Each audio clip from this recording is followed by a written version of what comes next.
Bonjour à tous. On recommence. Bonjour à tous. Voilà, si vous ne participez pas, on ne va pas y arriver. Je m'appelle Julien Ponce, je suis graphiste indépendant depuis 10 ans et j'enseigne dans cette école depuis 7 ans. Et j'anime des ateliers Photoshop et After Effects. J'ai travaillé dans le sud de la France pendant 6 ans et maintenant j'habite à Londres. Et je travaille pour une grande variété de clients, essentiellement des agences de communication, mais aussi des clients en direct. Certains peuvent me connaître éventuellement pour ma production de tutos sur tuto.com. Je produis des tutos sur Lightroom, Photoshop, After Effects et d'autres logiciels de la suite Adobe, mais essentiellement sur Lightroom et Photoshop, d'où ma présence aujourd'hui. Je ne suis pas le prof de photo de l'école, c'est ça qui est génial en fait, c'est que je fais le boulot de la... Elle est où en fait? Elle est partie, Tiziana? Donc c'est pas moi le prof de photo, mais aujourd'hui le but de la manœuvre, c'est essayer de vous donner un petit aperçu d'un shoot de A à Z en fait, avec des moyens studio. C'est pas les grands moyens, mais on a un petit studio sympa. Et je vais essayer au passage de vous expliquer comment ça marche, avec quelques petits détails techniques sans vous saouler, parce que je sais que si on rentre trop dans la technique, les gens s'embêtent. Mais que vous compreniez que c'est pas forcément facile, et que vous compreniez la différence, par exemple, entre un appareil photo que vous avez un compact pour vos vacances et un appareil photo réflexe comme ça. J'ai 2 modèles aujourd'hui, c'est quand même le grand luxe, qui sont les étudiantes de l'école. Donc c'est pas facile pour elles parce que déjà être pris en photo, comme vous le savez, c'est assez intimidant. Il y a juste le résultat qui s'affiche pour vous en grand derrière. D'ailleurs, Amélie souffre depuis 20 minutes. Là. Donc Amélie et Lola, vous pouvez applaudir tout de suite pour... Voilà, parce que je ne suis pas un cadeau en tant que photo. Je vais leur demander de faire des trucs qui font mal au dos, etc. Bon, ça s'appelle un DSLR, un Digital Single Lens Reflex. C'est hyper pompeux en fait, hein, mais tout ça pour dire que c'est un appareil photo sur lequel vous pouvez changer les objectifs. On va faire simple aujourd'hui. Cet appareil spécifiquement aujourd'hui, c'est un Canon 6D. Donc je suis désolé pour les nikonistes, je suis canoniste, mais c'est comme à la naissance en fait. On a choisi pour moi, et bon. Mais on est très copains avec Nikon aussi, donc il n'y a pas de souci. Ce qui est intéressant avec ce type d'appareil, c'est qu'on peut changer les objectifs pour être mobile si besoin, pour correspondre à plusieurs utilisations. Par exemple, l'objectif que j'ai là-dessus, c'est ce qu'on appelle, c'est un zoom, c'est-à-dire c'est une optique variable. Donc il fait 24-105, ça veut dire que quand je suis à 24, j'ai un grand angle, donc je vois beaucoup de choses. Et quand je suis à 105 mm, c'est quasiment du téléobjectif, je vais vraiment viser une zone particulière, et évidemment je vais avoir moins de choses dans le champ. Donc aujourd'hui on va faire un shoot de mode. Un shoot comme ça s'appelle un shoot beauté. Donc vous cadrez le modèle homme ou femme d'assez près, et c'est le visage en fait qui est le sujet principal, et essentiellement évidemment les yeux et les lèvres. Donc en général sur ce type d'image, le but c'est d'avoir une profondeur de champ. Vous remarquez que les cheveux partent légèrement dans le flou. Mais pour autant, les endroits où c'est net, il faut que ce soit très net. On a dit que c'est un shoot beauté parce qu'il faut mettre en valeur le make-up. Donc c'est Delphine qui se cache là-bas à côté de la porte qui a fait le make-up. Donc évidemment, il y a tout un aspect préparatif que vous n'allez pas pouvoir voir aujourd'hui parce qu'on l'a déjà fait pour vous ce matin. Mais normalement, quand vous arrivez à un shoot studio, vous préparez vos modèles pour pouvoir faire un fond de teint, pour que la pose soit lisse, etc. Donc pour tout de suite éliminer quelque chose, une espèce de lieu commun, on rentre tous bien en photo quand on est bien préparé. Donc c'est hyper important de se dire que quand on prend une photo, et là quand vous pouvez fixer comme ça un visage, vous voyez plein de choses que vous ne verrez pas quand vous allez discuter avec une personne, ou juste on va dire dans la vraie vie quoi, tout simplement. Parce que l'image est figée et parce que vous avez le temps de bien apprécier les angles, de bien regarder les détails et donc par conséquent de voir les défauts. Quand vous parlez à quelqu'un, je sais que ça fait mal de le dire comme ça, mais un écran figé, une photo figée, vous voyez tout de suite des choses que vous ne remarqueriez pas, sans dire de voir les défauts. Vous ne remarqueriez pas si simplement je discutais avec elle. Donc le but, c'est évidemment de préparer, à la photo de faire en sorte que ça rende le mieux possible.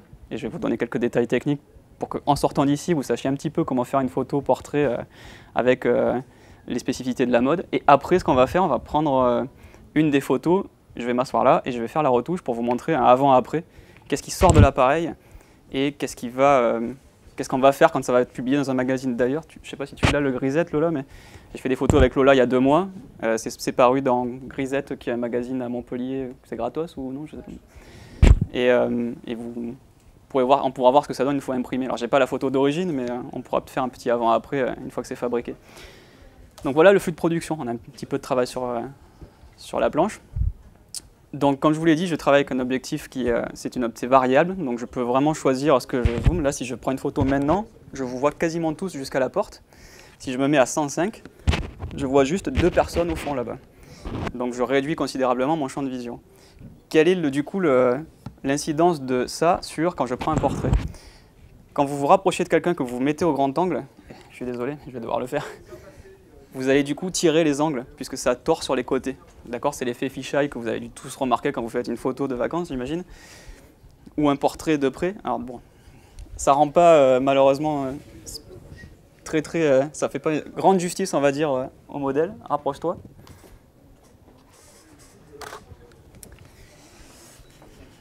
Attention. Ping. Donc vous remarquez que les traits sont beaucoup plus tirés, puisqu'évidemment ça tord sur les côtés, ça part vers l'arrière.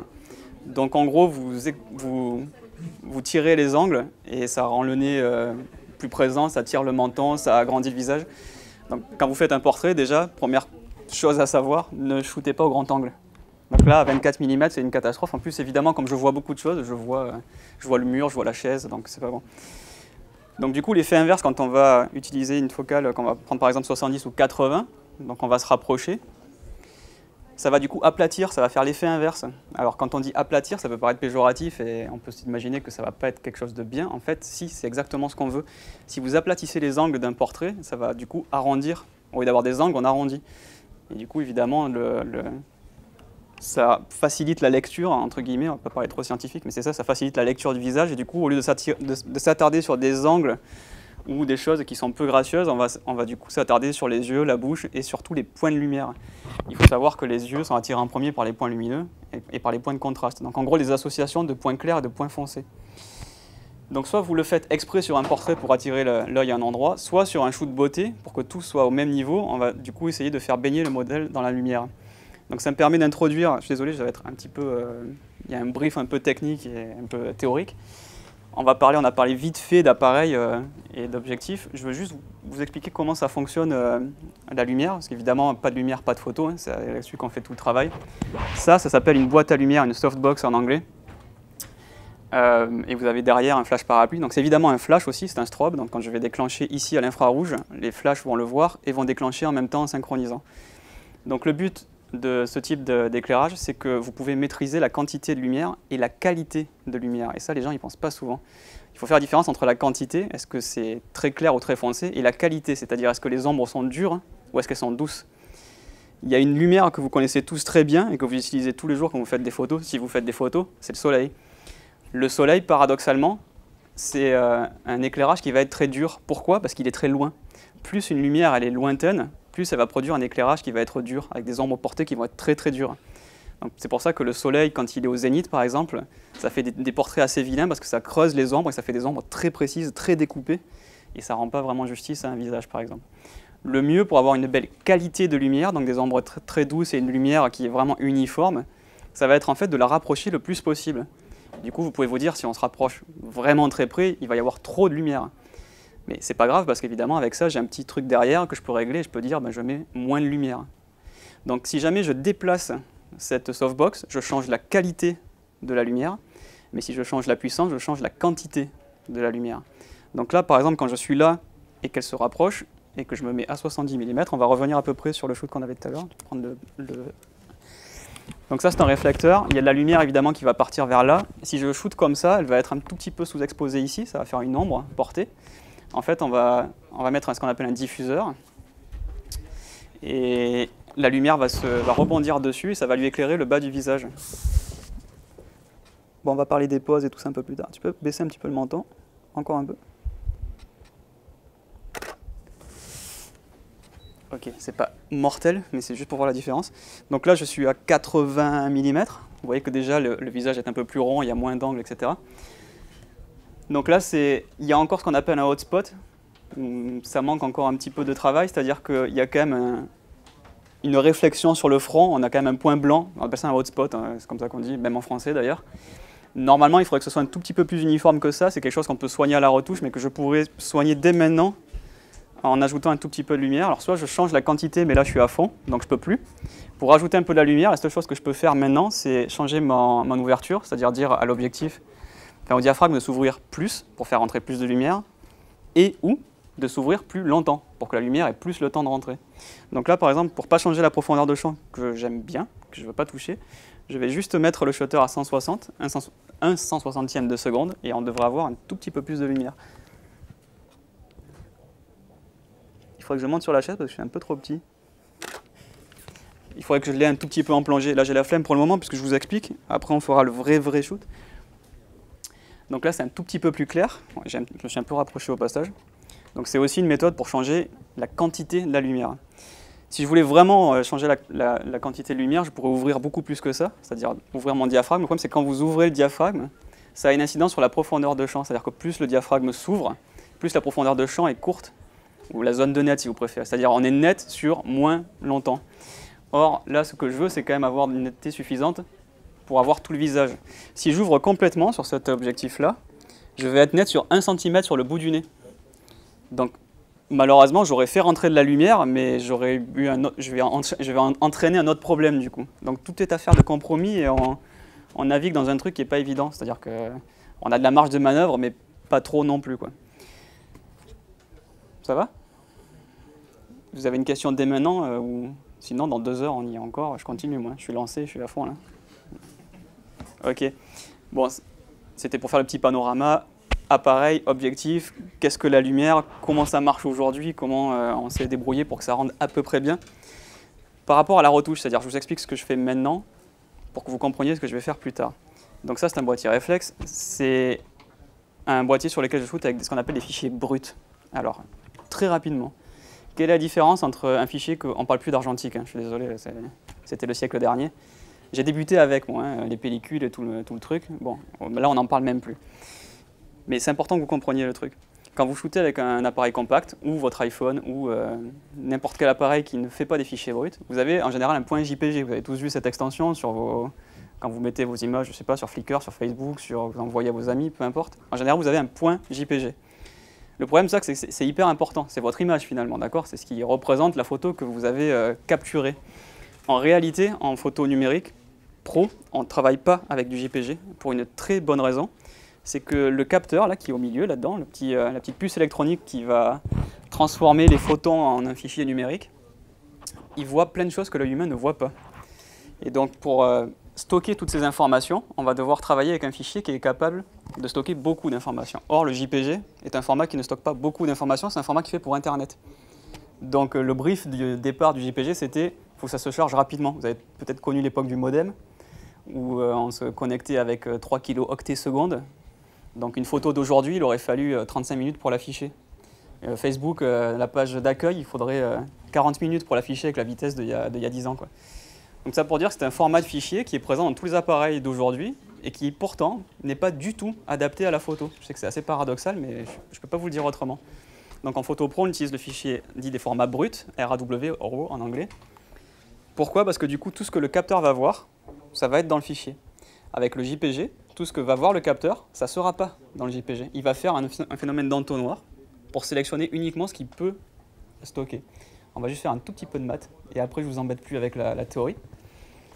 Donc dans un fichier brut, on peut stocker ces 4000 valeurs que le capteur va voir. Un JPG ne peut pas. Pourquoi? Un JPEG, mathématiquement, il va coder 256 valeurs. Parce qu'il est codé selon un système de bits, une valeur binaire, il y en a 8, 2 fois 2 fois 2 fois 2 fois 2 égale 256. Lui, il voit 4000 et votre fichier peut en stocker 256. Qu'est-ce qui se passe? C'est ce que je vous disais, poum, un entonnoir. Et il prend une sélection de ce que le capteur a vu et vous travaillez avec 20 fois moins que ce que vous auriez dû avoir. Évidemment, c'est pas bon. Vous n'achetez pas un truc à 2000 € pour travailler avec 20 fois moins que ce que vous êtes censé avoir. Donc, il y a un flux de travail qui est assez précis, qui est assez technique, qui n'est pas hyper difficile à comprendre. Là, je vous ai déjà donné les plus grandes clés d'un shoot avec un réflexe finalement. Mais c'était pour vous montrer la différence entre ce que vous avez vous sur un compact et ce que vous avez ici avec un réflexe, à condition que vous l'utilisiez correctement. En l'occurrence, là, je peux mettre JPEG si je veux. C'est une grosse aberration, hein, mais il me laisse le faire. Hein, moi, Si j'étais Canon, je ne laisserais pas le faire. Laisser aux gens utiliser ça avec un JPEG, c'est une aberration. Bon, évidemment, un fichier brut, c'est un fichier qui est plus lourd, donc il faut des cartes mémoire plus grosses, et il faut des logiciels pour les traiter derrière. Vous n'allez pas envoyer un fichier .cr2 sur Facebook, par exemple. Déjà parce que ça fait 40 mégas, et parce que Facebook, le serveur, il va vous dire « c'est quoi ce truc, je ne sais pas quoi en faire ». Donc voilà pour les prérequis, on va dire. Pourquoi on travaille comme ça, avec ce type d'appareil, et pourquoi je ne fais pas des photos avec mon iPhone, par exemple. Voilà le pourquoi du comment. Maintenant, on va parler un petit peu au niveau de la direction des modèles. Évidemment, il y a un rapport assez humain sur un portrait. Il faut diriger le modèle, il faut lui parler, il faut que la personne comprenne ce qu'on veut. Et croyez-le ou pas, on a une impression de ce qu'on fait qui est totalement différente de ce qu'on voit sur la photo. C'est-à-dire que quand je vais lui dire « mets les épaules en arrière », tout à l'heure, en plus Amélie n'a jamais shooté avec moi, elle a peut-être même jamais shooté tout court en mode. Si. Mais pas avec moi. Je sais, je suis chiant, mais bon, qu'est-ce que tu veux. Je lui ai dit tout à l'heure, mets les épaules en arrière. La première chose qu'elle va faire, ça va faire ça. Le problème, c'est que ça ou ça, sur une photo, on voit rien. Peut-être vous l'avez même pas vu, je vous le refais. Les épaules en arrière, ça. C'est pas ça qu'il faut faire. Quand je dis les épaules en arrière, il faut qu'elles se fassent mal, en fait. Il faut qu'elles les mettent comme ça, vraiment. Vous, ça va vous paraître aberrant, et elle va avoir vraiment l'impression de faire n'importe quoi, d'être un pantin. Mais à la photo, ça rend différemment. Donc on va essayer de refaire, en espérant que ça marche comme tout à l'heure. Tout à l'heure, la différence était très flagrante et facile à comprendre. Donc tu vas te tenir sans faire d'effort particulier. Je vais me mettre à 80, hop. Alors par contre, pivote un petit peu, quand on a un petit angle, on va truquer un petit peu le truc. Donc là, elle ne prend pas spécialement de pause. Un peu la tête. Ok. Bon, il faut 2-3 secondes que ça passe sur le câble. Donc voilà, là c'est la photo d'entretien d'embauche, quoi. C'est-à-dire, j'attends. Et c'est un peu la photo de classe. Elle fait vraiment la gueule en plus. Hein. Non, mais les filles sont jolies quand elles font la gueule. Vous verrez Lola. Lola fait super bien la gueule. Je te mets la pression là. Donc là, maintenant, je vais lui demander de prendre une pause un peu plus mode. Vous allez voir que c'est un peu plus compliqué. Donc déjà, elle va faire un pas, c'est-à-dire qu'elle va s'ancrer vraiment par terre. Elle va se poser. Elle n'est pas juste comme ça. Elle s'ancre par terre. En plus, avec les talons, c'est sportif. Le truc qui est bon, c'est que je ne les vois pas, les talons. Hein. Je ne les vois pas du tout, mais ça la force à prendre une posture et à se tenir droite. Parce qu'en talon, vous ne pouvez pas ne pas vous tenir droite. Sinon, vous cassez la gueule. Donc elle fait un pas. Alors, tu t'exagères peut-être un petit peu. Les épaules, par contre, tu peux vraiment les mettre en arrière. Elle va tourner le buste un petit peu d'un côté et le visage vers moi. Donc il faut en plus désolidariser tous les axes. Mais tu es en anime, toi, non? Donc c'est bon, elle sait ce que c'est en 3D. Je pourrais même lui dire en Z, tu bouges de 3 degrés. Donc en Y, Y c'est vers le... Dans 3D Max, c'est inversé, ça va. Tu vas en trouver un tout petit peu la bouche, tout petit peu. Tourne-toi un peu plus vers moi. Les épaules, vraiment. Voilà.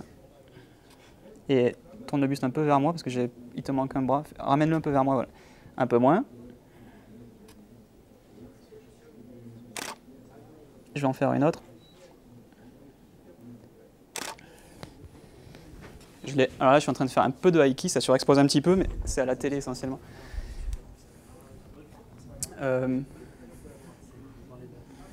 Donc quand si je montre les épaules, évidemment tout de suite je vais avoir le décolleté. Ce qui évidemment pour un shoot féminin est mieux. Donc ça va être un peu plus féminin. Vous allez avoir les épaules qui vont se détacher. Évidemment la poitrine qui ressort et on voit le V du décolleté qui ressort. Si vous vous tenez droit, ça ne fait pas d'angle et évidemment ça donne une silhouette. Ça donne pas de silhouette en fait tout simplement. Alors elle a probablement l'impression de se casser le dos. En réalité à la photo ça donne... c'est assez normal quoi, c'est juste elle se tient. Voilà. Elle se fait très mal, nous on voit une modèle qui se tient. Donc il faut toujours exagérer quand je dis quelque chose. Si je dis rentre les épaules, il faut vraiment qu'elle rentre les épaules très très fort. Donc c'est pour ça que c'est pas évident parce que entre ce que moi j'attends et ce qu'elle a l'impression de faire, c'est là où la direction du modèle est un peu difficile. En général, pour diriger votre modèle, c'est toujours mieux d'avoir un contact visuel. C'est-à-dire si vous êtes derrière votre appareil comme ça et que je lui dis regarde-moi ou tourne-toi un petit peu vers la gauche. Alors Amélie est trop intelligente. Normalement, si je dis tourne la tête vers la gauche, elle l'a tournée vers sa gauche. Moi, je voulais que la tourne vers la gauche, la mienne. Vous voyez le truc? C'est inversé en fait. Donc elle a été tout à fait logique, mais moi, c'est pas ce que j'attendais. Donc en général, ce qu'on fait, c'est qu'en shoot à une main, en général, il y a un pied, donc ça c'est super lourd, et moi je suis pas costaud, donc en l'occurrence je galère. Là. Mais on shoot avec une main, et moi ce que j'aime bien faire, c'est montrer ma main comme ça, et lui dire, tu peux monter, et elle fait exactement du coup la position que je veux, genre au degré près quoi. Ça vous fait marrer, mais c'est comme ça qu'on fait. Donc il n'y a pas de gauche, droite, où est-ce que c'est inversé ou pas, je peux lui dire, tu suis exactement où je veux. Après je vais lui dire, regarde-moi, par contre là il faut que tu... Voilà. Donc une fois qu'elle a figé sa tête, elle peut me regarder. Tu vas lever un tout petit peu le menton. Et je vais monter sur ma petite chaise parce que on prend toujours les gens un tout petit peu en plongée, sauf si on veut les grandir. Et comme là j'ai pas de recul, je me fais un tout petit peu d'ombre. Ouh. Ok, exagère encore un peu les épaules. Ramène ton bras droit vers moi. Voilà. On va en prendre une plus près pour faire un peu de beauté. Bon. Celle-là un peu moins, celle d'avant était vraiment très magazine. On va prendre le diffuseur. Et après on va passer avec Lola. Ouais, vas-y. Non, dessous. Ouais. Donc par contre, il faut que tu prennes la pause, donc tu ne pourras pas le tenir. Donc je vais le tenir avec toi si tu veux. Donc on va se mettre vraiment quasi à fond à 100.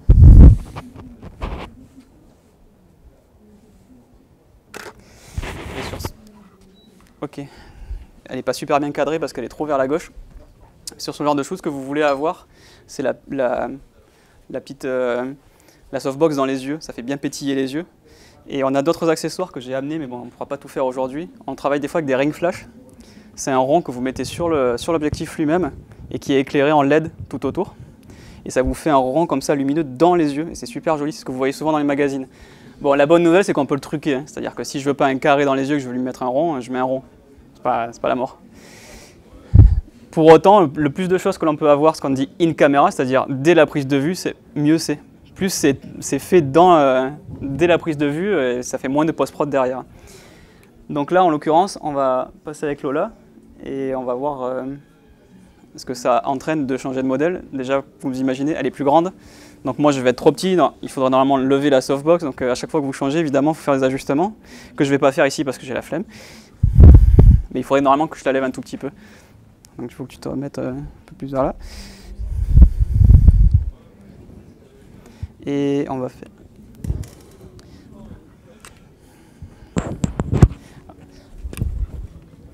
Alors, hop, tu lui mets sous le... Ici, on va lever un petit peu.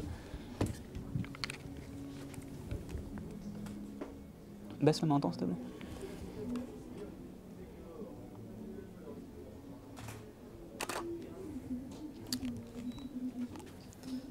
Ok, je vais enlever... C'est un peu trop clair. Je vais repasser à 200. Ok.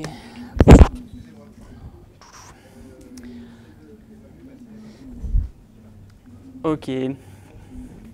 Donc vous voyez que tout de suite les yeux clairs, ça fait une différence sur un portrait. Vous ne pouvez pas être toujours bien exposé partout. La bonne nouvelle, c'est que... On va repasser un tout petit peu en technique. Qu'est-ce qui se passe quand c'est trop clair? En l'occurrence, peut-être que vous trouvez ça trop clair, en l'occurrence, c'est juste ce qu'il faut. Il y a juste un cheveu là qui se balade. On l'enlèvera un peu plus tard. Non, t'as juste une boucle. Donc quand c'est trop clair, c'est pas un drame. Il y a beaucoup de gens qui ont fait de l'argentique. Je sais pas, il y en a qui ont fait l'argentique ici? Ah, il y en a pas mal finalement. La règle d'or de l'argentique, ou je vais dire la règle d'argent, pour faire la blague, c'était surtout pas surexposer. Parce que les granions d'argent, une fois qu'ils avaient pris trop de lumière, ils devenaient blancs. Et une fois qu'ils sont blancs, ils sont blancs. On ne peut rien faire d'autre. On scannait au labo, on amenait ça dans Photoshop, et on retouchait, mais si c'est blanc, c'est perdu. On ne va pas trouver des détails perdus derrière le blanc. Donc en réalité, la règle, quand on faisait de l'argentique, c'était surtout ne pas surexposer. Donc, pour être du côté tranquille, on sous-exposait volontairement. On enlevait genre 1 ou 2 diaphes, pour être sûr que les granions ne pètent pas les blancs. Le problème, c'est que le capteur ne fonctionne pas du tout de la même façon. Un capteur numérique, il a toutes ces informations, on va dire une majorité, dans les hautes lumières. Il ne capte pas la lumière d'une manière linéaire. On a dit 4000 tout à l'heure, ok? Il mange 4000 morceaux de lumière pour avoir des trucs super foncés jusqu'aux trucs super clairs. Donc vous pouvez vous dire, si on divise, alors une photo ça fait à peu près 6 diaphes d'exposition, vous divisez, on va saucissonner une photo en 6 par exemple, vous divisez 4000 par 6, ça fait 660 quelque chose. Donc vous vous dites, il mange 660 pour les très basses lumières, 660 pour les ombres un peu plus claires, 660 pour les gris, 660 pour les trucs plus clairs, 660 pour les blancs, d'accord? C'est saucissonné en 6. Or, c'est pas du tout comme ça que ça marche. Ça, ce serait une exposition linéaire. Le capteur capterait les informations d'une manière linéaire. Ce n'est pas le cas. En réalité, les hautes lumières, les 20% que vous avez à droite de l'histogramme, donc les 20% les plus clairs, les 20% les plus blancs, pour parler en termes un peu, pour vulgariser un petit peu, lui, il met 50% de ce qu'il peut voir. Donc ça veut dire que la moitié de ses capacités sont dans les 20% de ce que nous on voit. Donc c'est pas du tout linéaire, c'est au contraire complètement exponentiel. Au début, on voit rien dans les basses lumières, et plus il a de lumière, et plus il va détailler. Et vous pouvez trouver ça bizarre, mais en fait, c'est pas bizarre du tout, c'est exactement le humain. Quand il fait nuit, évidemment, vous n'avez pas beaucoup de lumière, vous y voyez peu, du coup, vous avez du mal à apprécier les volumes, vous avez du mal à apprécier les distances, et comme la nuit, les chats sont gris, vous avez du mal à apprécier les couleurs, parce que l'œil humain fait que si les bâtonnets ne fonctionnent pas au niveau de la lumière, s'ils ne s'agitent pas pour capter de la lumière, les cônes ne fonctionnent pas, donc la couleur n'est pas envoyée au cerveau. Donc finalement, le capteur numérique, il fonctionne un peu à notre image. Ben, quand il n'y voit pas bien, ben, il n'y a pas de détails. Donc il ne faut surtout pas sous-exposer, parce que si on sous-expose avec ça, on va avoir des images bruitées, parce que le capteur aura amplifié le signal pour essayer d'y voir un peu mieux, et il va du coup faire du bruit, vous savez, les petits crépitements, les petits pixels qu'on voit quand les images sont un peu trop sombres. Donc en numérique, surexposez toujours vos images. Ne les carbonisez pas, mais ça par exemple, c'est exactement ce qu'il faut, c'est un tout petit peu surex, même encore sur les joues, il y a tout ce qu'il faut. Si je veux vraiment le surex complètement, on va la faire. Je vais vous la cramer volontairement, et encore, ça ne sera même pas suffisant. Hop. Ça devrait sur le visage être blanc là maintenant. Voilà. Donc là, c'est surexposé. Et bien, croyez-le ou non, mais ça, je peux le récupérer sans aucun problème. C'est-à-dire que là, dans Lightroom, on va ramener la glissière des blancs, et toutes les valeurs sur les joues vont être retrouvées. Parce que nous, on ne le voit pas, mais si on va chercher dans le fichier et qu'on gratte un petit peu, lui, il l'a vu. Donc il faudrait vraiment carboniser pour être vraiment surexposé. Donc surtout, par pitié, si vous achetez ce truc-là à Noël, ou même un 600D, hein, l'entrée de gamme réflexe chez Nikon, Canon, Pentax, je m'en fous, qui vous voulez, ça reste un capteur numérique, donc ça reste les mêmes règles. Il ne faut surtout pas être trop sombre. Sinon, vous pouvez shooter avec votre téléphone, ça fera pareil. D'accord? Donc par pitié, utilisez les appareils pour pourquoi ils ont été conçus, sinon c'est un petit peu dommage. Ça va? Donc, comme vous l'imaginez, si on prend mal sa photo, la retouche se passe mal derrière. Donc il faut évidemment avoir un truc bien dans l'appareil photo pour que derrière ça se passe au mieux. Donc là, depuis tout à l'heure, pour rentrer un tout petit peu dans les détails pour ceux que ça intéresse, j'ai un setup hyper simple. J'ouvre à f8, donc il y a une profondeur de champ qui va être suffisante pour être net partout. Et la synchro au niveau du shutter, je ne peux pas beaucoup bouger parce qu'il faut que le moment où lui s'ouvre, le flash se déclenche. S'ils ne sont pas synchronisés, je vais avoir un phénomène de bandeau qui va passer devant le capteur, parce que les flashs auront fini de déclencher ou n'auront pas encore déclenché quand lui, il aura ouvert la photo. Donc Tiziana, sous ton contrôle, si je me mets 5 centièmes, on devrait avoir un problème. Et en fait, ça va être nickel. Quand tu t'emmerdes un peu, on va faire une pause un peu plus... Tourne-toi un peu vers là-bas. Fais un pas... Je vais me rapprocher, tu vas te lever très hautaine. Tu peux remettre le... Alors si je me fais un peu d'ombre, c'est pas gênant parce qu'il y a un bloc de lumière derrière moi, donc je peux me faire un petit peu d'ombre. Baisse un peu le menton finalement. On va faire un cadrage un peu cinéma, c'est-à-dire coupé au niveau du front.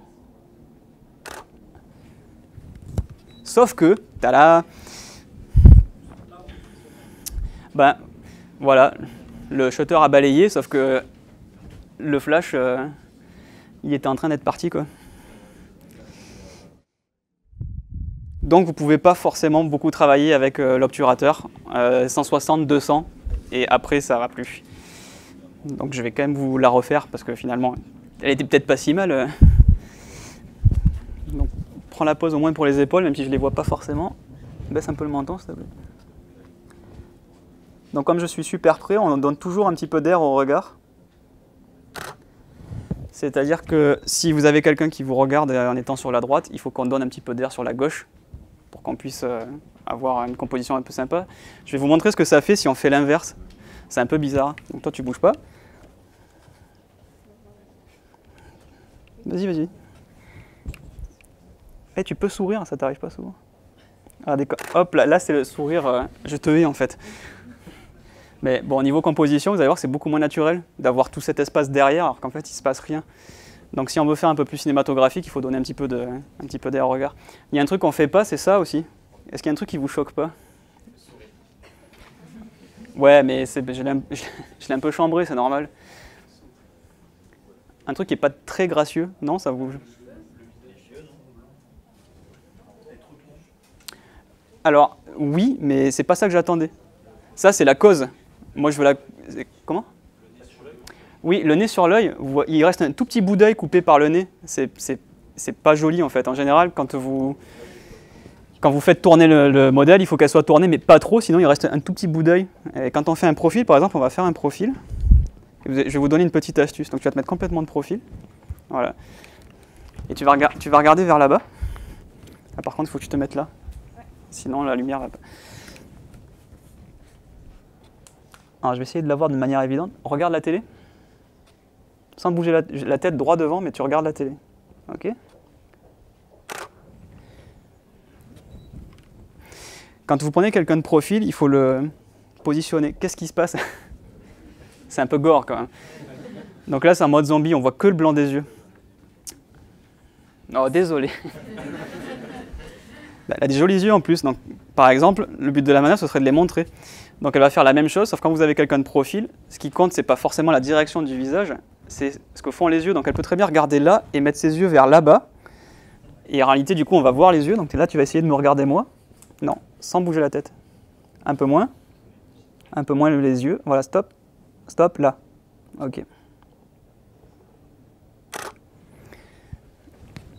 Alors là, je manque un tout petit peu de lumière, j'aurais dû mettre 160e, mais vous allez voir au niveau des yeux, on préfère voir de beaux yeux bleus que des yeux tout blancs, quand même.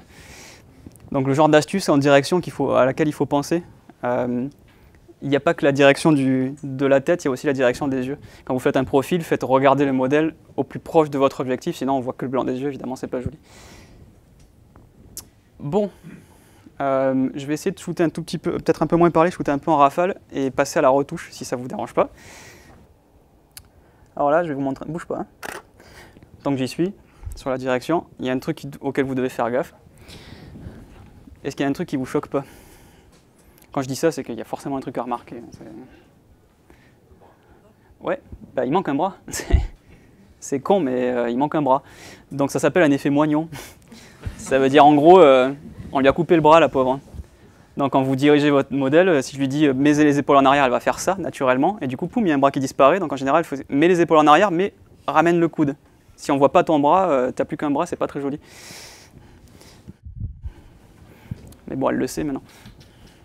Donc tu vas te tourner un petit peu. Voilà, et là normalement je devrais avoir les deux bras.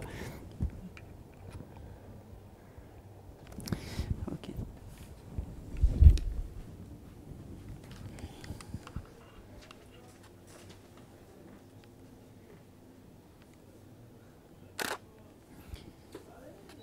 Ok, alors je vais t'éverrouiller un petit peu. Tu peux t'approcher un petit peu ça? Donc là, par exemple, j'ai le bras qui se barre en bas dans le cadre, c'est pas joli. Et il faut que tu montes un tout petit peu, tu vois où elle est cadrée, parce qu'il manque un peu de lumière en bas. Et je vais me foutre à 160, histoire d'avoir un petit peu d'aiki. Donc là, je sais pas si vous me voyez, mais je penche volontairement l'appareil pour la prendre en, comme on dit, en débulé.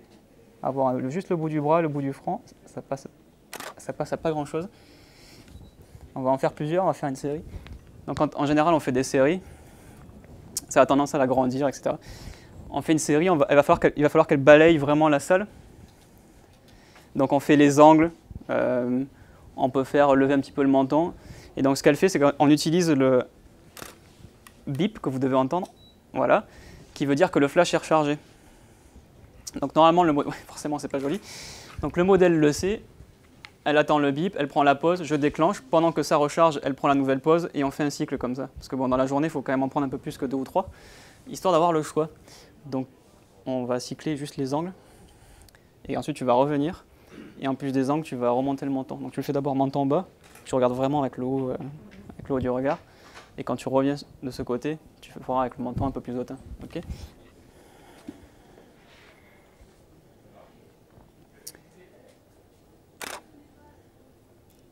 peux faire un peu plus de cran que ça.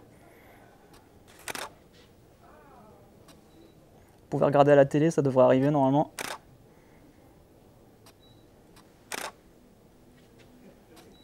Un peu plus vers moi. Regarde-moi. Ok, tu peux aller un peu plus vers là-bas aussi. Hein. Peut-être pas aller complètement. Tu peux le faire un peu plus hautaine maintenant en levant le menton. Je suis en bord de cadre. Ok, tu peux ramener. Et la dernière, je vais la rater exprès. Et on va avoir le problème de l'œil.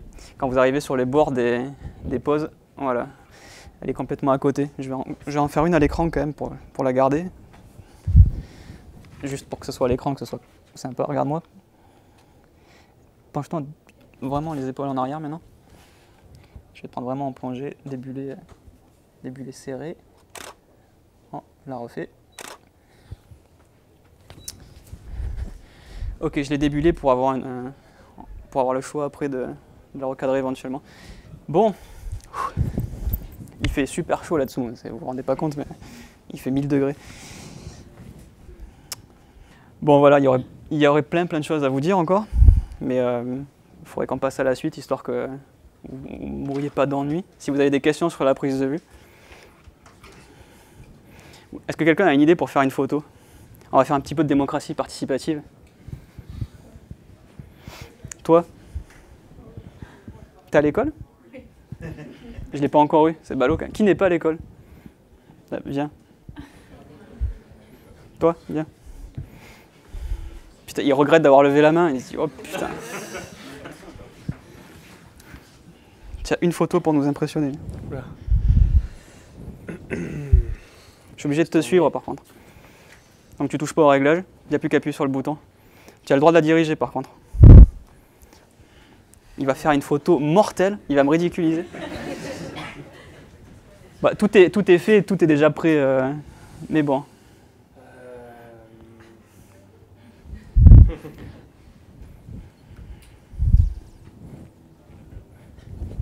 Tes yeux en face de moi. Voilà.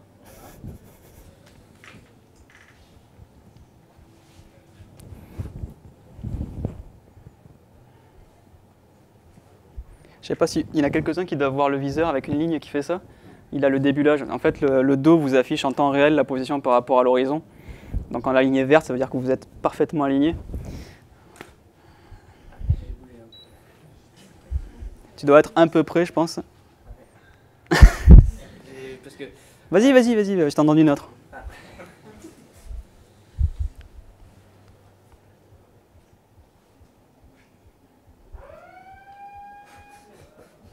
Donc, quand tu appuies légèrement, il va faire la mise au point. Ça va prendre un millicart de poil de seconde. Et ça devrait apparaître net. Là, tu as déclenché quand il était encore un peu flou. Voilà, normalement, elle est nette, mais par contre, tu as cadré trop en bas. Et tu as épuisé ta chance. Tadadam. Quelqu'un d'autre? Non, parce que vous faites les malins. Vous dites.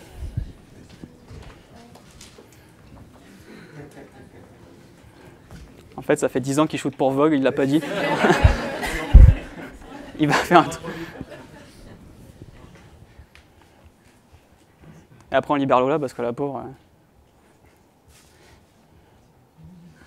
Elle fait super bien la comédie, ça marche. Tu pouvais lui demander des trucs.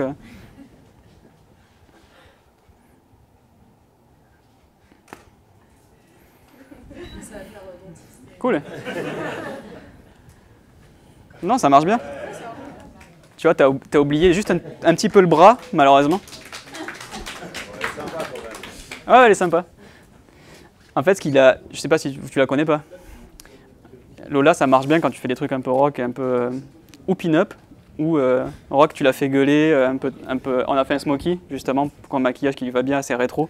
Donc il a bien cerné le personnage en fait. Il faut pas lui faire du kawaii mignon, un clin d'œil, enfin voilà, ça va pas marcher. Amélie, quelqu'un d'autre? Et après on passe à la retouche parce qu'il faut embrayer, je meurs de chaud accessoirement. Et galère, faut que je remette mes talons. Non? Sinon on passe direct à la retouche. Allez, au moins...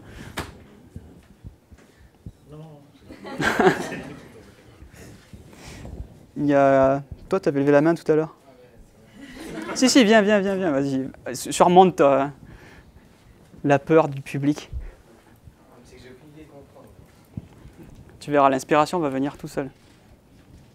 C'est où que j'appuie? Ah, alors, c'est où que j'appuie. Donc il y a peut-être un peu de travail ouais. finalement.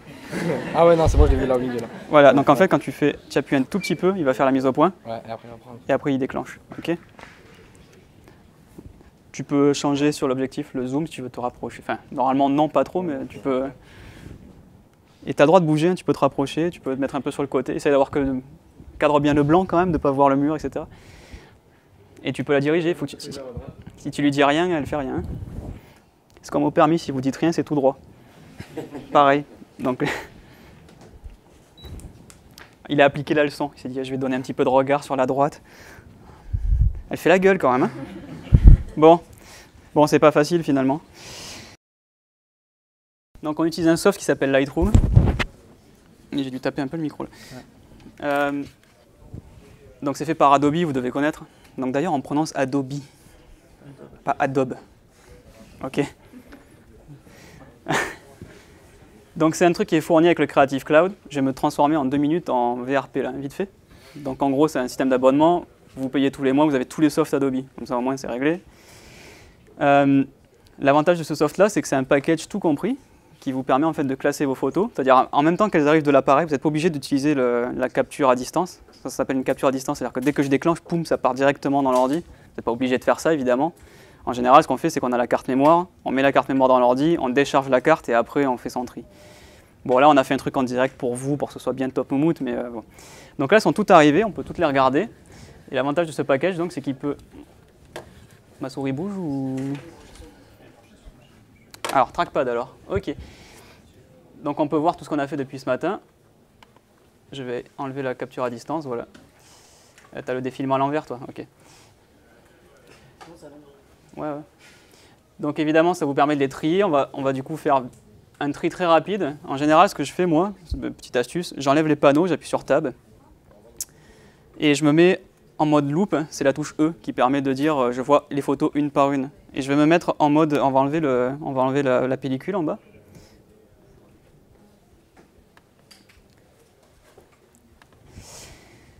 Et pour regarder les photos en plein écran, c'est plus agréable. C'est même plus agréable d'appuyer sur L et de tamiser la lumière pour vraiment avoir un bon rapport de contraste. Il faut savoir que quand vous regardez une image, vous êtes influencé par l'environnement extérieur. Si vous regardez une image et que derrière vous, votre bureau, c'est un mur rouge, vous n'allez pas du tout lire l'image de la même façon que si vous avez un mur blanc ou autre chose. Donc en général, on regarde une image avec un environnement gris neutre. Ça, c'est un gris moyen.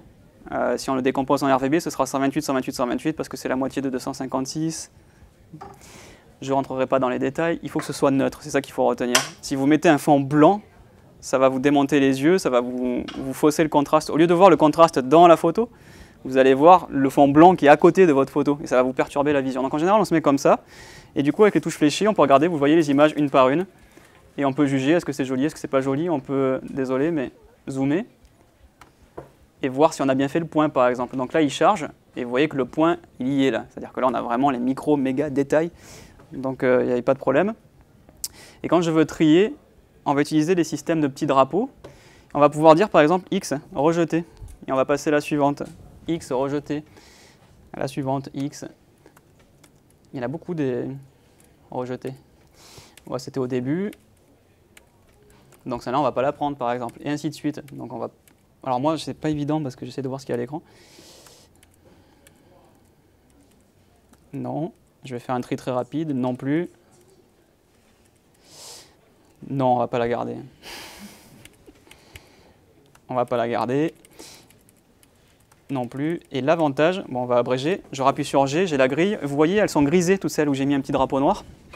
Et en fait, dans Lightroom, on peut lui dire assez simplement, à chaque fois que je vais sur la souris, on peut aller chercher les photos et aller lui dire supprimer les photos rejetées. On va les sortir du catalogue ou du disque. Moi, je vais carrément les sortir du disque parce que je ne les veux plus. Et il me reste du coup que les photos exploitables. Après, si on veut rentrer plus loin dans le tri, on peut mettre des couleurs. On peut dire par exemple, en rouge, c'est les couleurs que je vais développer, celles que j'aime bien. Donc je mets 6 et hop, il passe à la suivante. Celle-là, je ne vais rien mettre. Celle-là est pas mal, je vais mettre 6, il passe à la suivante tout seul. Après, je continue. Et s'il y en a une où je ne suis pas sûr, bah, vous pouvez décider, vous pouvez dire Celle-là, je vais mettre, j'appuie sur 7, ça va mettre un jaune. Et vous voyez du coup les libellés dans la grille. Donc ça vous permet de construire votre méthode pour trier. Alors moi j'ai mis 6 comme étant à faire, ça peut être 6 comme étant à ne pas faire. Ça dépend à ce que vous associez au rouge, quoi. Mais du coup l'avantage de ce machin-là, c'est qu'on va pouvoir dire ensuite, je veux voir que celles que j'ai mis en rouge. Imaginez que vous en ayez 1000. En général dans un shoot en une journée j'en fais 1500 moi. Évidemment il n'y en a pas 1500 de biens, il y en a 5 de biens sur 1500, mais il faut les trier quand même. Donc en général, je dis, maintenant que j'ai fini de trier, je veux voir que celles que je veux vraiment travailler. Je clique sur attribut rouge, boum, il me sort que celles qui sont rouges.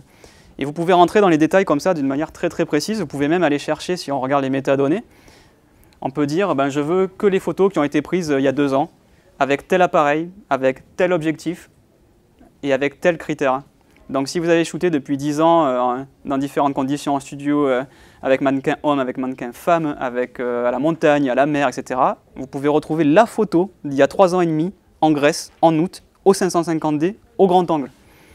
Parce que quand vous avez 40 000 photos à stocker, c'est un peu compliqué de les retrouver. Donc les métadonnées vous permettent de retrouver ça. Bon, c'est chiant, hein, on est d'accord, mais il fallait que je vous le dise. Ce qui va nous intéresser, nous, c'est de retoucher les images. Alors, on va essayer d'en prendre une vers la fin, et je vais enlever le tri en rouge, et je vais...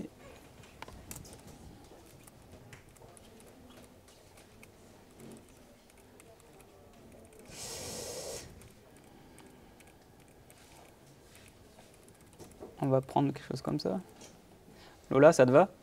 Elle est partie. D'accord. Bah, sur un malentendu, on va prendre quelque chose. Non, je vais prendre ça parce que ce qui m'intéresse, c'est d'avoir du rouge sur les lèvres et sur le top, pour vous montrer comment on travaille les couleurs.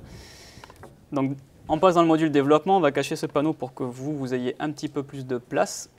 Et vous avez ici tous les réglages possibles. Est-ce que le père Hugo, il est en mode solo? Non, il les a juste tous repliés. Donc on ne va pas tout expliquer parce que c'est mon cours de 4 heures, ça. Que mes amis d'année 3 vont avoir la semaine prochaine. Donc comme vous le voyez, il y a un certain nombre de choses à régler. Et la bonne nouvelle, c'est que même si vous débutez, il y a une chose très simple, c'est que c'est fait dans l'ordre. Les mecs, ils ont été quand même sympas, ils vous ont mis tous les réglages dans l'ordre dans lequel il faut les faire. Donc la première chose qu'on fait, c'est on règle la balance des blancs. Donc je vous le dis ici tout de suite, elle est bien réglée, puisqu'on l'a fait avant de commencer. Donc il n'y a pas besoin de dire est-ce que le blanc est blanc. Le blanc, il est là, blanc. S'il ne l'était pas, si c'était un petit peu bleuté ou un petit peu jaune, il faudrait le corriger. Après, ça peut être le kiff de faire une balance des blancs complètement folle. Ça m'arrive de faire des photos. Je crois qu'on a le net, j'essaierai de me connecter tout à l'heure. J'ai fait des photos avec une balance des blancs à 50 000 degrés par exemple. Ça donne une image complètement jaune et orange. Et après, derrière, ça me permet de partir de cette base-là pour faire quelque chose d'un petit peu fou. Là, on va faire juste magazine, donc très sage, très ajusté. Si vous regardez ce truc-là, sur la droite là-bas, ça s'appelle un histogramme. Est-ce que quelqu'un comprend et arrive à le lire? Qu'est-ce que c'est? À quoi ça sert? Ça vous parle ou... Donc du coup, pas les étudiants là, parce que vous savez. Allez-y, il faut tenter le coup. Hein. Plus de blanc que de couleur, alors c'est pas loin. Alors en fait, il vous affiche les couleurs primaires. Et ce que vous voyez en gris, l'espèce de petite montagne que vous avez en gris là, c'est en réalité la lumière, c'est-à-dire du coup toutes les couleurs mélangées. D'accord? Ce qu'on appelle la luminance. Donc en gros, l'absence de couleur, juste la lumière. Ça vous donne en fait la répartition de la lumière sur l'image. Donc à gauche de l'histogramme, c'est les pixels qui sont foncés, noirs, et à droite de l'histogramme, c'est ceux qui sont blancs, en passant donc par tous les niveaux qu'on a au milieu. Si on a cette espèce de crête sur la droite, c'est parce qu'on a du coup beaucoup de pixels qui sont très clairs. Et a priori, ça a du sens, puisqu'évidemment, on est sur fond blanc, donc il y a une grande concentration de tons clairs. Si on était sur un fond bleu, on aurait un pic en bleu qui nous dit j'ai une grande quantité de pixels qui sont bleus, et ainsi de suite. Je vais essayer de trouver une image qui a un peu plus de défauts, peut-être.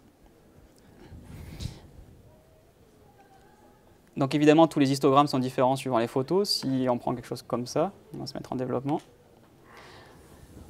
Vous voyez ici que ça va complètement sur la droite parce que c'est un peu surexposé. Ça veut dire qu'il y a beaucoup de pixels très clairs et il y a même des pixels qui sont trop clairs puisqu'ils sortent du spectre visible. Et donc ce que je vous disais tout à l'heure par rapport à la puissance du fichier brut, c'est que en fait, ça c'est ce que l'écran nous montre, c'est ce que le logiciel nous montre, mais ça ne veut pas forcément dire que c'est ce que l'on a capturé. On peut révéler des choses que l'on a capturées qu'on ne voit pas par défaut. Par exemple, on va prendre l'exposition et regardez bien l'histogramme là, tout ce qui va se passer à droite. Je vais tout simplement le faire rentrer. Et vous voyez qu'il y avait encore de la matière finalement. On peut faire autrement, pour être un petit peu plus exact, on va prendre ce qu'on appelle les blancs. Et regardez maintenant dans l'histogramme, c'est juste la partie de droite qui bouge, et non pas le reste. C'est-à-dire je prends juste ce qui est très clair, et je le rends un peu moins très clair. Et du coup, je retrouve, vous voyez, des valeurs sur la joue. La joue, elle est un peu blanche, un peu écrasée. Et en réalité, on peut retrouver des valeurs. Je ne suis pas en face, donc ce n'est pas évident.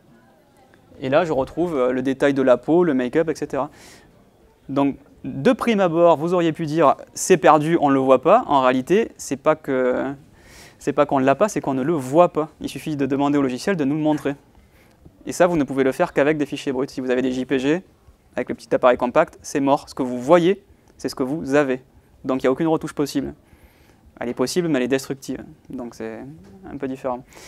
Autre chose qu'on peut faire et qui est plutôt cool, on va revenir sur une autre image, genre ça. On peut manipuler les couleurs sur la roue chromatique indépendamment. On peut par exemple dire, je vais prendre les rouges et je vais les rendre roses. Il prend tous les rouges, il les rend roses. Il peut les rendre, si ça vous branche, orange. Alors comme elle a un peu de rouge dans les cheveux, il faut faire gaffe parce que là, elle va devenir complètement rousse. On peut les désaturer aussi. On peut se faire le délire de dire, ce qui est rouge, je vais en réalité le rendre gris ou blanc, si je veux complètement éclairer. Donc on va les rendre gris. Et ensuite, on va prendre luminance, la lumière, on va les éclairer. Et on peut faire un délire un peu plus goth, par exemple, qui lui va très bien. Donc finalement, il y a plein de choses que vous avez capturées que vous pouvez rendre complètement différentes.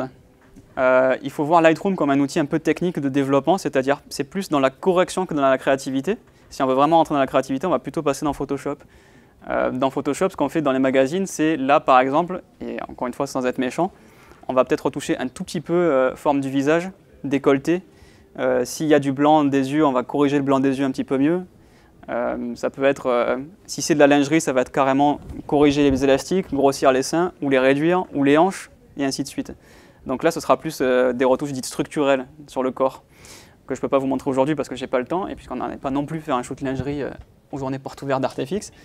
Mais il y a normalement, le travail peut aller très très très loin sur la structure.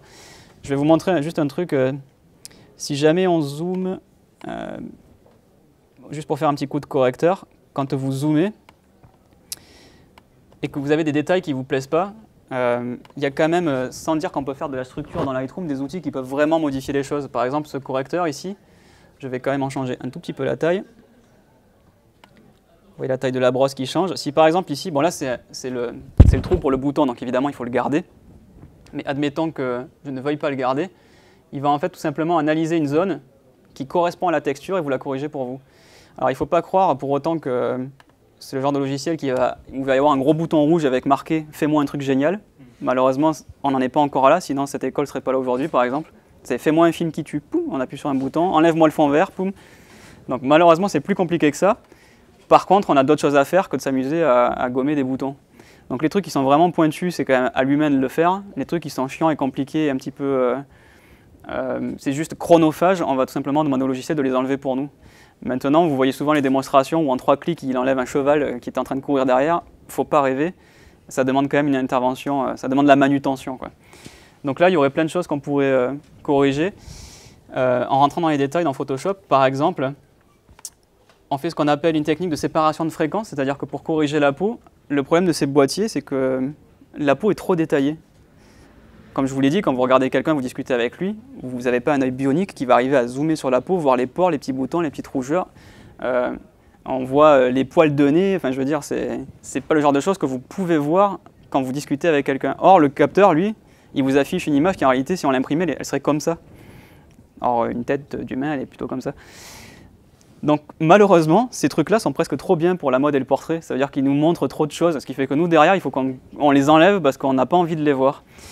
Donc si je fais un traitement hyper rapide, hyper magazine, on va faire ça sur une note. Par exemple, ça fait très première page de magazine, une pose comme ça, un peu détendue, juste la tête penchée. On va juste se rapprocher un petit peu du visage.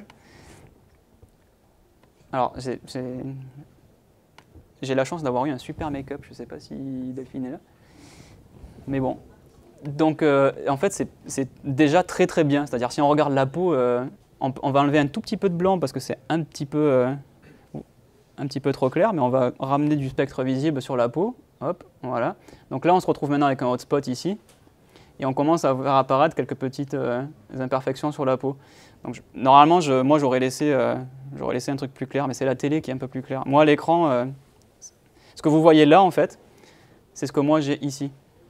Hop, ici, là. Donc il y a une grosse différence entre l'écran et l'ordi. Donc pour vous montrer le traitement qu'on ferait, on prendrait le pinceau et on va travailler la structure de la peau en utilisant ce qu'on appelle la clarté. Et qui, comme son nom ne l'indique pas, ça n'a rien à voir avec la clarté et la lumière. C'est en fait un algorithme qui va analyser les micro-contrastes. Et quand il y a une petite différence de temps clair avec une petite différence de temps foncé, c'est donc la définition du contraste, il va soit les rééquilibrer, soit les accentuer. Donc s'il y a un truc un peu clair à côté d'un truc un peu foncé, et qu'on met clarté plus 100, il va prendre le truc un peu clair et le rendre super clair, et le truc un peu foncé le rendre super foncé. Si on fait de la clarté négative, il va faire l'inverse.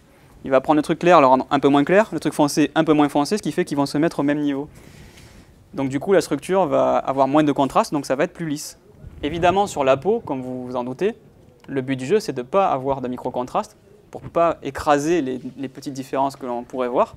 Et donc on va lui lisser la peau avec une clarté négative autour de, je sais pas, moins 80 par exemple. Donc là, je le fais au trackpad, donc c'est vraiment pas un cadeau. Et ça va bien mélanger, ça va corriger les hotspots.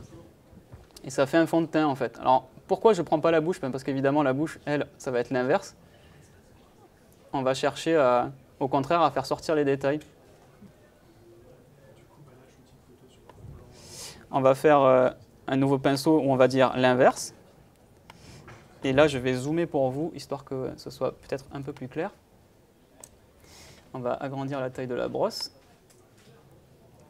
Et donc, regardez ce qui va se passer sur les yeux. C'est quand même un peu flagrant. Donc vous voyez que ça fait quand même une grosse part du boulot. Là, des micro-contrastes, il y en a plein parce que c'est plein de trucs un peu clairs à côté de trucs un peu foncés. Donc là, c'est du pain béni pour lui. On va prendre le bas aussi de la paupière. Là, le problème, c'est qu'au passage, boum, je fais sortir les... Elle est très jeune, Amélie, mais tu as déjà des rides, malheureusement. Donc là, bon, je le fais avec une grosse brosse. En réalité, il faudrait vraiment isoler juste les cils et pas prendre ça. Par exemple, là, c'est pas bon ça, de l'avoir pris là. Alors, bon, on va l'effacer avec une toute petite brosse. Éventuellement, on va se mettre là. Vous savez quoi? De toute façon, tant que je ne vous ai pas libéré, vous n'allez pas oser partir. Donc, je vais me brancher une souris parce que je commence un peu à galérer. Ah, souris. C'est pas génial, mais bon. Regardez le avant-après. Donc il y a moins d'écart sur les plus hautes lumières. Et évidemment, les yeux ressortent plus parce qu'eux, ils ont été accentués. Si maintenant on voulait passer ce truc-là dans Photoshop, alors je ne sais pas du tout si modifier dans Photoshop, CS6, quel scandale. C'est vrai? J'ai pas encore trouvé. Color FX. Non, je vais juste vite fait vous enlever les 3 rides, après on va manger. D'accord? Je vous libère. Donc on a récupéré la photo, j'ai pris bien soin pour ceux qui me guettent sur la technique de l'exporter en ProPhoto RGB 16 bits, c'est-à-dire de bien prendre toutes les données du capteur, du fichier brut jusqu'au PSD, ne surtout pas faire un JPEG. Je savais que vous m'attendiez au tournant là-dessus. Et si on zoome là-bas, donc déjà on regarde toujours une photo à 100% pour l'apprécier sur sa retouche, mais quand on la retouche vraiment, on zoome un peu plus quand même. Et donc pour enlever ce genre de choses, il y a plusieurs outils. En général, on aura tendance à faire les gros flemmards et à prendre ce qu'on appelle le Content Aware qui va analyser tout seul la texture. C'est-à-dire, en gros, il analyse les zones autour. Et vous voyez qu'il gomme en enlevant, en analysant ce qui est à côté. C'est pas génial parce que ça a tendance à, vous voyez, à faire un petit coup de... Vous voyez le coup de pinceau là? Donc ça, c'est un peu violent. Et je l'ai fait à même le calque accessoirement, mais... à terme, ça disparaît. La méthode pro, qui est un peu plus compliquée, c'est en fait d'utiliser le tampon, le bon vieux tampon. avec une brosse avec des bords assez durs, enfin, assez mous, pardon. C'est soft. Et on va utiliser une opacité réduite, parce que si on donne un coup de tapon à 100%, boum, ça clone un morceau vers un autre morceau, donc ça se voit. Donc il faut toujours le faire avec une opacité un peu réduite. Et quand vous voulez faire sur une zone ici qui est un peu foncée, vous allez utiliser un mode de diffusion qui s'appelle tout bêtement éclaircir. Alors lui, il est en anglais parce qu'il fait le malin. Donc en l'occurrence, c'est lighten, mais c'est éclaircir en français. Et en fait, ce que ça dit, c'est que ça dit que si le pixel que je suis en train de cloner, il est plus foncé, je ne peux que l'éclaircir. Je ne peux en aucun cas l'assombrir plus qu'il ne l'est déjà. C'est exactement ce qu'on veut faire sur des cernes ou sur des rides, c'est-à-dire que ce qui est foncé, on veut l'éclaircir pour le mettre au même niveau. On ne veut surtout pas l'assombrir. Donc vous allez travailler comme ça, et avec plusieurs passes successives, on clone juste à côté pour bien récupérer la texture qui correspond. N'allez pas cloner la joue pour la mettre dans les yeux. N'allez pas prendre du flou pour le mettre dans du net. Il faut toujours cloner en contexte. Et en passes successives, on va arriver à lui faire un petit lissage pour réduire sa ride. Et comme on clone exactement la texture qui est à côté, et qu'on le fait avec une opacité assez réduite, on ne fait que répercuter la texture d'origine. Et quand vous remettez à 100%, on lui a fait disparaître ce qu'on a révélé à la clarté. Voilà. C'était tout bête. C'est un peu plus compliqué que ça, on en fait plus. Mais j'ai envie de dire, le make-up de Delphine est déjà trop bien. C'est-à-dire que d'origine, la peau est plutôt bien. Donc, après, il y aurait plein de petits trucs à corriger. Par exemple, le hotspot qu'on a là sur le nez. Ça, dans un magazine, vous ne le verrez pas. La petite arête dure en blanc comme ça. On va cloner juste à côté pour venir extamper un tout petit peu la lumière. Il faut vraiment éviter les points chauds, les points clairs. Il faut que tout soit bien unifié, bien propre. Bon, c'est la même technique, donc je ne vais pas le faire. Sinon, on passe 2 heures à tamponner. C'est pas très sexy à regarder. Mais voilà un peu l'idée. Donc là, tout le flux que vous avez vu, préparation, shooting, direction, ensuite on récupère, on fait le développement, puis ensuite on va dans Photoshop, on corrige tous les petits bouts. On peut jusqu'à faire des retouches structurelles, retoucher les oreilles, les yeux, les seins, les épaules, les élastiques, les machins qui traînent, il y a une poussière. Et une fois que tout ça c'est fini, ben, c'est couverture de magazine. Et Lola, tu as ton grisette dans le... Je voulais vous montrer une photo que j'avais faite avec Lola, elle est dans un magazine. C'était pas mal quand même. Bon, tant pis, vous la verrez pas. Et vous aurez vu tout le truc fini. Bon. Il y aurait tellement de choses à vous dire, mais il faudrait vous inscrire à Artefix pour tout savoir. Il y avait la photo que vous aviez fait sur Internet, vous voulez la montrer? Ouais, alors avec une balance des blancs un petit peu hallucinante.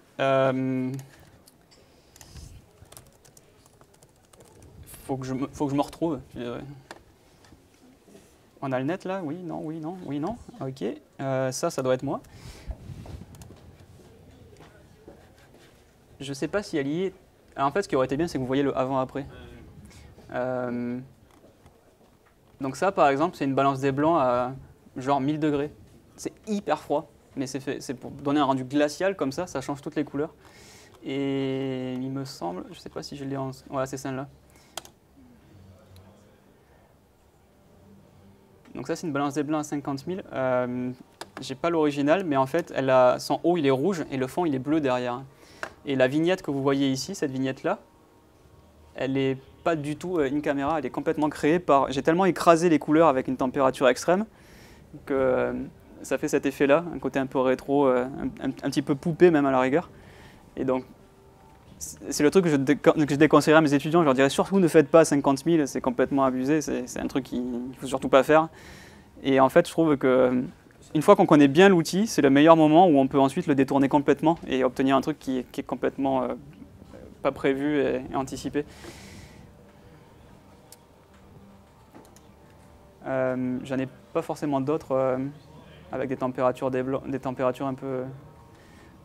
Voilà, ça c'est une température de blanc qui est vraiment extrêmement froide. Et en fait, si vous voulez l'intérêt, on peut essayer à la rigueur sur une ici.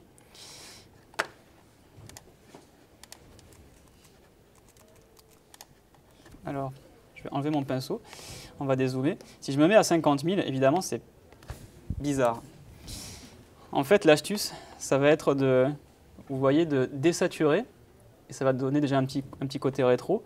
Et on va faire ce qu'on appelle un virage partiel, qu'on utilisait à l'époque en argentique. On faisait baigner la pellicule dans 2 bains différents pour traiter les couleurs et les basses lumières différemment. On pouvait dire à tout ce qui est les granions d'argent qui ont été très blancs, on va les mettre bleus, et tous ceux qui sont un peu noirs, on va les mettre jaunes.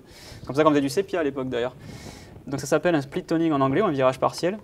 Et on va dire par exemple sur une base comme ça qui est déjà un peu extrême, très chaude, on va envoyer un peu de couleur, par exemple orangée dans les hautes lumières, et on va teinter les noirs en bleu. Hop. Alors, il faut voir par rapport à la télé. Et ça vous fait ce genre de traitement d'un truc très studio, très magazine, très blanc et un peu impersonnel. Vous pouvez le teinter et le rendre un tout petit peu plus ancien, par exemple, pour faire vieillir la photo. C'est juste un exemple, hein, c'est totalement subjectif ce que j'ai fait. Mais le fait d'avoir mis la température à 50 000 me donne une couleur jaune que j'aurais jamais pu obtenir autrement, en fait. Si je l'avais laissé d'origine, ce jaune-là, il sortira jamais, en fait, même en virage partiel. Voilà le virage partiel à température normale. Bon, j'ai mis 7000, c'est déjà pas trop ça. Et le voilà à 50 000, et vous voyez que vous débloquez des couleurs qui n'apparaissent pas d'origine. C'est pas super conseillé, mais quand on va faire des shoots un peu créatifs, ça peut être une méthode. Voilà, il ne faut pas commencer par mettre la température à 50 000. Faites une retouche propre, et après, vous délirez. Lightroom peut vous faire, par exemple, ici, je peux faire ce qu'on appelle une copie virtuelle, et faire une autre version de mon image. Et sur le disque dur, il n'y en aura toujours qu'une. C'est Lightroom qui la clone virtuellement et qui applique un autre truc dessus. Ce qui fait que vous pouvez faire 100 versions, et il n'y aura toujours qu'un seul fichier sur le disque. Comme ça ne prend pas de place. Donc il y a plein d'outils comme ça qui sont faits pour vous rendre créatif et vous permettre d'essayer des choses sans vous gourer. Si je me plante, là, c'est pas grave, je reviens en arrière et puis voilà, quoi. Je peux lui dire, sur scène-là, clic droit, paramètres de développement, reviens à la version par défaut. Poum, voilà, j'ai retrouvé mes réglages d'origine. Quoi que vous fassiez sur un fichier brut, ça n'écrase jamais le fichier brut. Donc vous avez super le droit d'essayer des choses, vous pouvez toujours vous tromper, il ne vous arrivera rien, le fichier d'origine ne sera jamais perdu, sauf si je l'efface, évidemment. Voilà, maintenant il faut arrêter, hein, parce qu'on va quand même aller manger. Non, si vous avez des questions, par contre, c'est le moment où jamais, c'est un live par an. Hein. Après, c'est fini. Donc si on n'a pas eu de conneries au niveau des enregistrements, ce sera diffusé sur le blog d'Artefix et sur tuto.com, évidemment gratos, bien entendu. Et donc vous pouvez resuivre si ça vous intéresse, il y a des trucs que vous voulez refaire chez vous pour apprendre un petit peu. J'ai sauté plein de choses, hein, donc c'est pas une vraie formation, mais en je sais pas combien de temps on est là. 1h12, bon ça fait une petite introduction sympa au shoot en studio, en retouche, package tout compris. On est clean, tout va bien? Vous pouvez applaudir une dernière fois Lola et Amélie quand même.